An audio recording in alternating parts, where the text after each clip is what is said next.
কোনো এক সময়ে বাংলার ছোট্ট একটি গ্রামে রাহুল নামে একটি ছেলে বসবাস করত। তার ছোটবেলা থেকেই স্বপ্ন সে বড় হয়ে একদিন সরকারি চাকরি করবে। আর রাহুলের আজকে রেজাল্ট বেরোবে কিছুদিন আগে পরীক্ষার। তাই রাহুলের মা রাহুলকে বলল, বাবা রাহুল, আজকে নাকি তোমার পরীক্ষার রেজাল্ট দেবে। তা বাবা, কি হলো, পাশ করেছো তো? হ্যাঁ মা, পাস তো করেছি আমি, কিন্তু মা আমার কিন্তু সিলেকশন হয়নি। কেন বাবা, পাশ করার পরেও সিলেকশন হয়নি?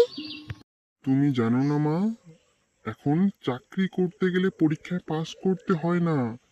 চাকরি করতে গেলে লাগে টাকা আর নেতা মন্ত্রীদের ছেলে হতে হয় যে। এবার মন খারাপ করে রাহুল চায়ের দোকানের দিকে রওনা দিল এবং চায়ের দোকানে তার বন্ধু বাপ্পি বলে উঠল, কিরে রাহুল, আজকে নাকি তোর পরীক্ষার রেজাল্ট দিয়েছে? রেজাল্ট তো দিয়েছে, কি আর বলবো ভাই। এখন তো আর পরীক্ষায় পাস করলেই চাকরি হয় না। কি বলছিস ভাই, একটু ভালো করে পরিষ্কার করে বল। কি আর বলবো ভাই, পরীক্ষায় পাসও করেছি, লিস্টে নামও এসেছিল, তবুও চাকরিটা হলো না। সত্যি ভাই, আজকে পরীক্ষায় পাস করার পরেও চাকরি পাওয়া যাচ্ছে না। ঠিক আছে ভাই, এখন উঠি রে। আজকে একটু মল্লিকার সাথে দেখা করতে যেতে হবে আবার আমাকে।